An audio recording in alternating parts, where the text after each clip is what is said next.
The first major domino in the 2022 MLB trade deadline fell on Friday as Luis Castillo has been shipped from the Cincinnati Reds to the Seattle Mariners in a package involving 4 prospects, headlined by Noelvi Marte, the top prospect of the Seattle Mariners organization and a top 20 prospect in Major League Baseball. This was a deal that made a lot of sense for both teams. The Mariners, trying to end a 20-year playoff drought, needed another starting pitcher desperately, and they went out and they got arguably the best one of the group. For the Reds, they made this deal at the perfect moment in time.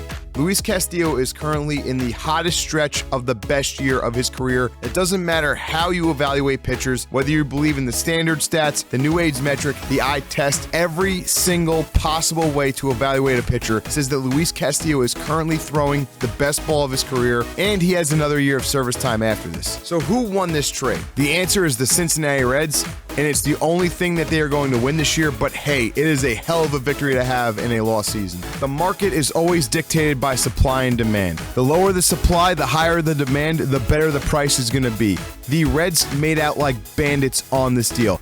Usually a player of Luis Castillo's caliber, given their track record and what they had left service time before free agency, would probably net you one top 50 prospect. In this case, though, forget top 50. They got a top 20 prospect in Noelvi Marte. They got another very useful prospect in Arroyo, and they got an additional couple of pitchers who could turn into serviceable arms for the Reds down the line. This was a brilliant trade by GM Nick Krall. He did a fantastic job of maximizing the value for his pitcher, but not only trading him at the right time in the sense of Luis Castillo will never be worth more than this, but also making sure he got a deal done before the A's could ship off Frankie Montas, ensuring that he got the most value that anyone is going to give up for a starting pitcher at this deadline. Just because I feel like the Reds won this trade by a wide margin does not mean that it was a bad trade for the Seattle Mariners. They needed to add a starting pitcher to this team to solidify their playoff push, and Luis Castillo was probably the best option, especially for the push that they're trying to do.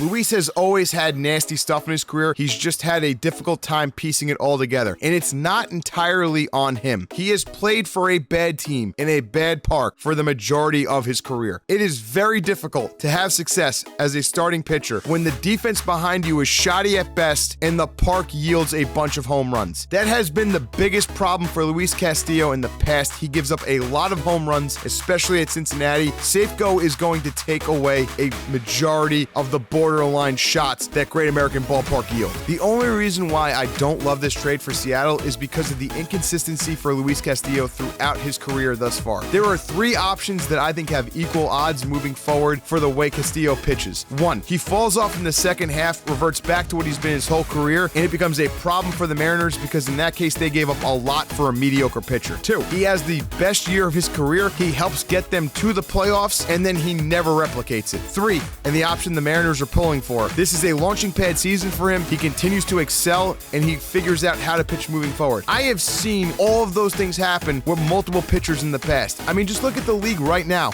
Other guys with comparable talent to Castillo. You have Kevin Gausman, late bloomer, didn't figure it out, had a lot of problems early, bounced around to a couple of teams, goes to the Giants, has a great season, signs a deal with the Jays, and he's continuing to have success. That would be a best case scenario type style for the Mariners. However, look at who's on their staff currently. Robbie Ray, another guy who had a lot of talent, who teams were always waiting on to break through, to have that great year, to step up, to evolve their game. Robbie Ray, a couple of times in his career, had a really good year, and they thought he was finally breaking through, and then he regressed. Last year, he won the Cy Young in a great year for the Jays. This year, he got the deal from the Mariners to be the ace, and he has been terrible. He's the reason why the Mariners need to go out and get another top starting pitcher. There's also guys who just have one-year wonders. It happens. Look out in the AL West right now to see exactly what I'm talking about. Aaron Loop, he is having a terrible season after having one of the most impressive years a reliever has ever had in the role of middle relief for the Mets last year. Only time will tell how this deal will turn out for both teams, but here's what I know for sure. There is no debating it. The Reds got the best possible package they could have gotten for him. Will we look back on it and be like, oh, none of these players turned out to be good? That's absolutely possible. You never know with prospects. But in the moment, the Reds couldn't have done better than they did. This might be honestly one of the best values back for a player I've ever seen. On the flip side, for the Mariners, this is a deal that they needed to make. This is what happens when you're in a playoff push. You have to get get the player that's going to put you over the top, they're going to be a more direct verdict on this trade. If at the end of the year they missed the playoffs and Castillo wasn't excellent, then yeah, this trade sucks for them. If at the end of the year they make the playoffs and Castillo was great, they are never going to regret this deal. Even if Castillo has a subpar year next year, if